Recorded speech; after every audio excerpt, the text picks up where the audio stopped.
1 ноября 1950 года два пуэрториканца попытались прорваться в дом действующего на тот момент президента США Гарри Трумэна и отомстить ему за лидера подавленного восстания в родном Пуэрто-Рико. Перестрелка прямо на лужайке дома президента звучит дико. Однако молодые люди вступили в бой с охраной президента в надежде прорваться в дом и убить главу государства. Это было далеко не первое покушение на президента США и не последнее. В них и стреляли, и бросали гранаты, покушались на жизнь что Джорджа Буша, что Барака Обамы. Власти не особо афишируют эти случаи, но мы в этом видео расскажем обо всех покушениях на президентов США за всю историю. И, конечно, расскажем, чем закончилась история с Трумэном. Если говорить про первого президента, который удостоился чести попасть в прицел убийцы, то им стал 7-й президент США Эндрю Джексон, который был главой страны с 1829 по 1837 год. Джексон прославился двумя вещами – своей жесткой политикой в отношении коренного населения и развалом Второго банка – мощной финансовой организации, которая в те годы контролировала большую часть экономической жизни страны. Это было время потрясений для обычных людей, ведь развал экономики вызвал массовую безработицу. Как раз один из таких безработных и задумал отомстить президенту. Днем 30 января 1835 года бывший маляр Ричард Лоуренс пришел к Капитолию, где проходила церемония прощания с конгрессменом Уорреном Дэвисом. Убийца дождался, когда президент в сопровождении нескольких человек вышел из здания, подошел к нему сзади и попытался выстрелить из кремниевого пистолета. Однако Джексону несказанно повезло. Погода в тот день была сырая, и порох попросту отсырел. Пистолет дал осечку. Лоуренс имел на этот случай второй, однако обернувшийся на звук осечки Джексон тростью успел выбить у него оружие из рук. После этого маляра повалили на землю приближенные президента. Ситуация дикая для нашего времени. Президент, который тростью отбивается от нападения. Как такое возможно? В те времена попросту не существовало никакой специальной службы по охране первых лиц, поэтому и препятствовать было некому. Именно после этого покушения впервые задумались о том, что президентов стоит беречь. Суд признал Лоуренса невменяемым и отправил его в больницу для душевнобольных, в которой он и умер в 1861 году. И если тут все закончилось хорошо, то следующий президент тоже стал первым в истории, правда, в ее кроваво-черном списке.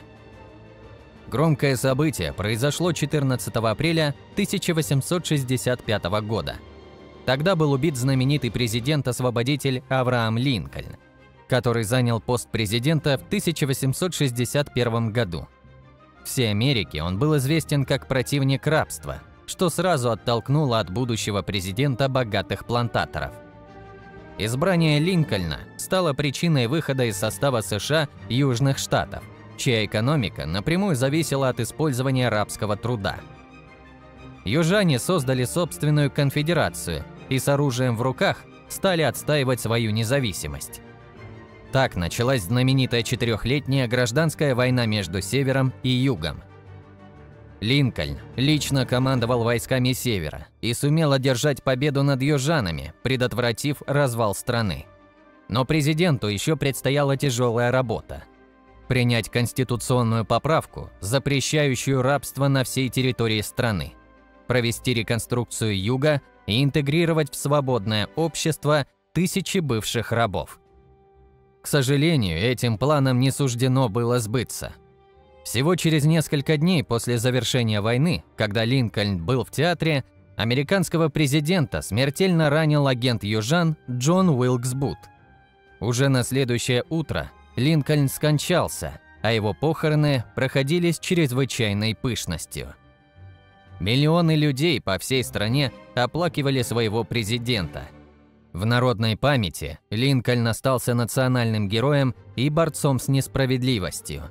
Лишь после убийства Линкольна была создана уже полноценная секретная служба США, задачей которой стала охрана президента и правительства. Однако в первые годы ее существования ее работу трудно было назвать эффективной, и дальше вы поймете почему.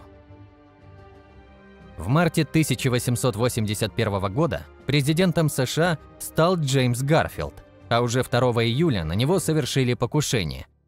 Как это бывало раньше, убийце душевно больному Шарлю Гито удалось подойти к главе американского государства почти вплотную и выстрелить в спину. Выстрел не задел жизненно важные органы, и все должно было закончиться хорошо. Однако медицина в те годы была на достаточно низком уровне.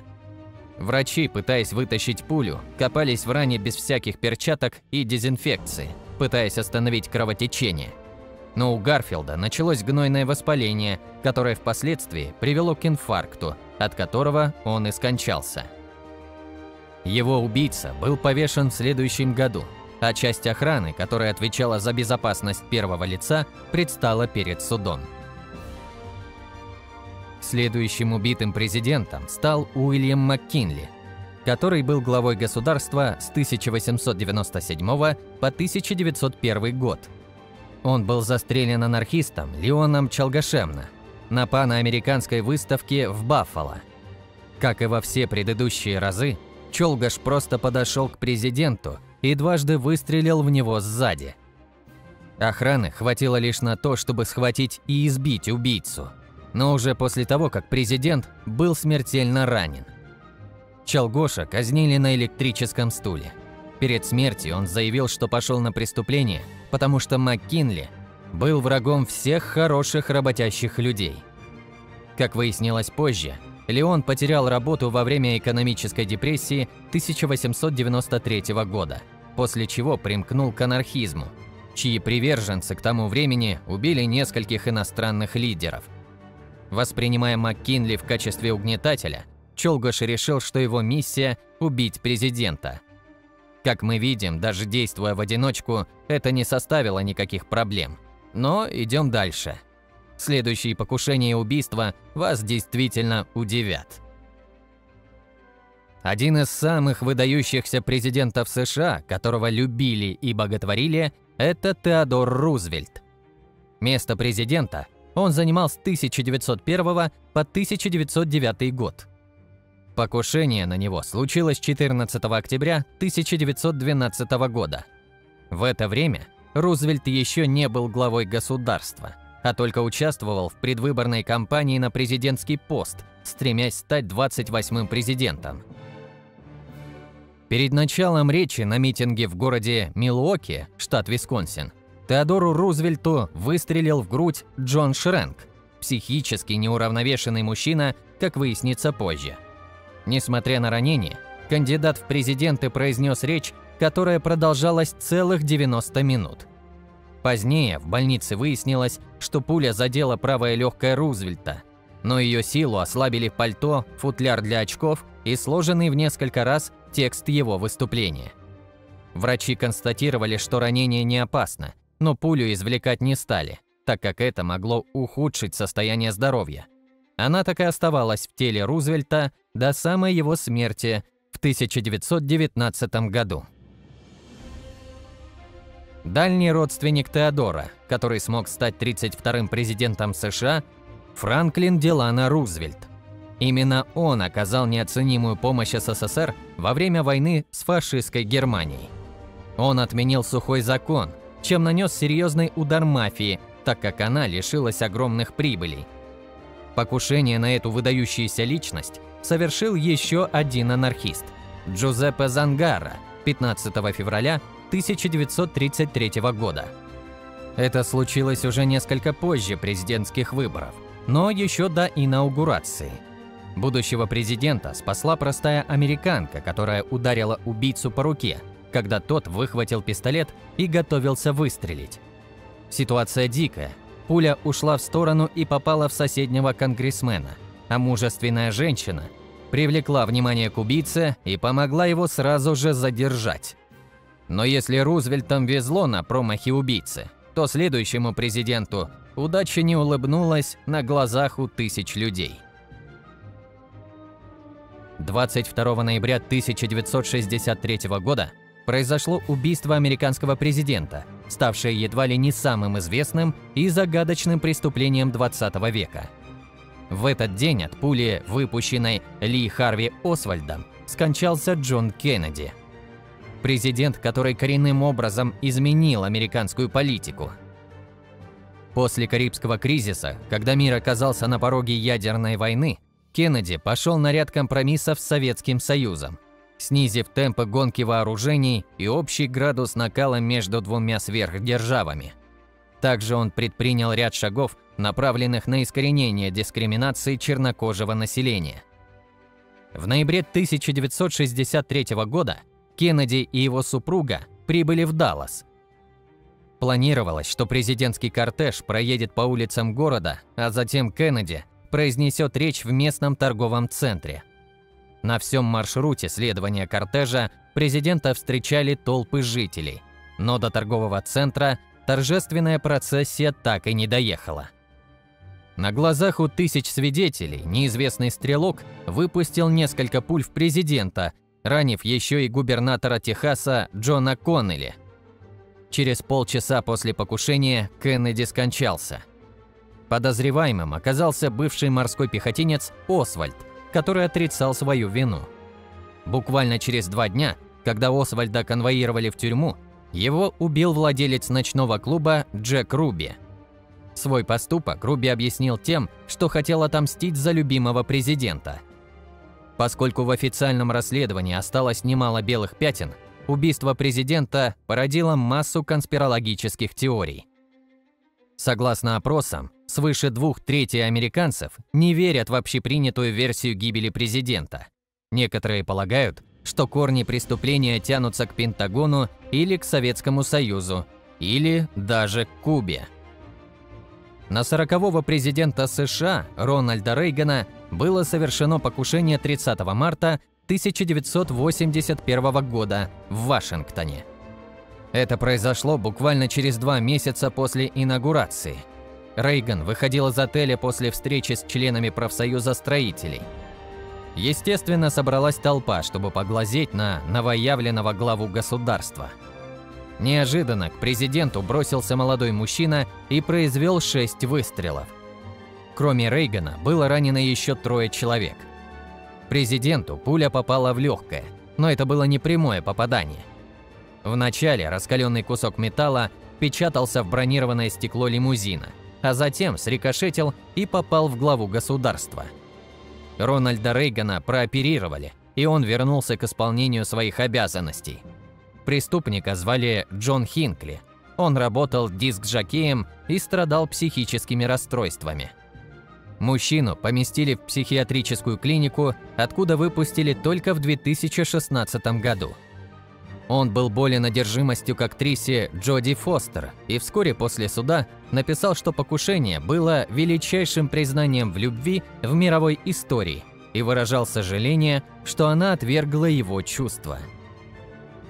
Ну и, как обещали, теперь расскажем более подробно про неудачное покушение на Гарри Трумэна. А после перейдем к современным президентам, про покушения на которых в Белом доме не любят говорить. Пуэрториканские националисты Гризелио Тресола и Оскар Калаза разработали план убийства президента Гарри Трумэна, чтобы повысить осведомленность о стремлении к независимости своей страны. В Пуэрто-Рико вспыхнуло восстание, которое 30 октября организовала националистическая партия. Они хотели свободы от штатов, но Трумэн описал этот инцидент как разборки между пуэрториканцами. Убийство президента должно было показать, что восстание в Пуэрто-Рико – это начало войны между двумя странами за свободу и независимость. 2 мужчин понимали, что их попытка будет почти самоубийственной и что они, скорее всего, погибнут. Пуэрториканцы хотели привлечь внимание мировой общественности к правительственным убийствам повстанцев и их сообщников в Пуэрто-Рико, а также к борьбе за независимость. Калаза совершенно не умел обращаться с оружием. Из 8 его пуль только 1 угодила в цель. Зато его напарник был настоящим снайпером, уложив все свои выстрелы в агентов охраны. Трумэн проснулся в самый разгар перестрелки, высунувшись посмотреть, на что тут же среагировала охрана своими криками: «Отойдите от окна, мистер президент!». Калаза получил пожизненное, а его товарищ погиб от пули охранника Лесли Кофелта, который успел выстрелить, уже будучи смертельно раненым. Сам Трумэн высказался, что испуга во время нападения не было, ведь он прошел Первую мировую. Но нападающие обратили внимание на свою проблему. Признавая важность вопроса о статусе Пуэрто-Рико, Трумэн поддержал плебисцит в 1952 году и признал сохранение статуса свободно ассоциированного государства, созданного в 1950 году. Как и говорили, покушения на президентов готовились и в наше время, однако большинство из них были пресечены еще на стадии планировки. Ведь вместе с техническим прогрессом совершенствовались и возможности разведки. Например, согласно отчетам секретной службы США, на 42-го президента США Билла Клинтона готовились напасть более 30 раз. Он стал своеобразным рекордсменом среди других американских лидеров по популярности среди убийц. Один из самых известных случаев произошел 29 октября 1994 года, когда 27-летний житель штата Колорадо-Спрингс Франсиско Мартин Дюран обстрелял из автоматического оружия окна северного фасада Белого дома. Он успел сделать около 30 выстрелов, прежде чем был схвачен полицией. Билл Клинтон в это время находился в другой части здания. Президент смотрел по телевизору футбол и даже ничего не понял, пока охрана не доложила. Никто из служащих тогда не пострадал. Следствие сделало вывод, что Дюран вынашивал планы убийства главы государства несколько лет, а в итоге все закончилось приговором суда к 40 годам тюрьмы. В конце августа 2008 года в Денвере готовилось покушение на кандидата в президенты Барака Обаму. В городе в это время проходил предвыборный съезд Демократической партии. Тогда ФБР удалось вовремя арестовать сразу 3 злоумышленников, которые категорически не хотели, чтобы в выборах принимал участие афроамериканец. Организаторами покушения стали 2 расиста – 20-летний Дэниел Ковард и 18-летний Пол Шлессельман. При аресте у них изъяли 3 пистолета, ружье и обрез. Преступные планы Ковард и Шлессельман начали обсуждать примерно месяц назад, когда познакомились через интернет через одного общего друга, говорится в документе следствия. Кроме того, обвиняемые планировали застрелить 88 и обезглавить 14 афроамериканцев, что было символично для их убеждений. Но существует версия, что данное покушение – пиар избирательной кампании Барака Обамы. Мол, тяжело быть черным настолько, что даже за желание стать президентом и помогать людям пытаются убить. Ну и последний, самый дикий и одновременно опасный случай покушения на американского президента. Покушение произошло 10 мая 2005 года в городе Тбилиси. Гражданин Грузии Арутюнян бросил в сторону сцены, которую соорудили на площади Свободы для выступления президентов, ручную гранату. Она по какой-то причине не сработала, а офицер службы безопасности перенес ее в безопасное место. По чистой случайности президент остался цел и невредим. Самое забавное в этом случае, что американские представители до сих пор не видели предмет, который был брошен в Джорджа Буша, и все осталось на совести грузинских властей, которые спустили дело на тормоза, ведь ответственность за охрану гостя лежала на них. Еще один случай был в 2007 году, когда полиция Иордании раскрыла заговор против Джорджа Буша. Он должен был посетить страну в ноябре, а злоумышленников арестовали еще в марте. Они планировали подорвать посольство США в тот момент, когда там будет находиться президент, но благодаря работе агентов покушение удалось предотвратить. Как вы понимаете, быть президентом в США весьма опасно. Лишь недавно удалось наладить работу спецслужб так, чтобы покушений не было вовсе, либо они пресекались на этапе планирования. На этом у нас все. Всем спасибо за просмотр и пока.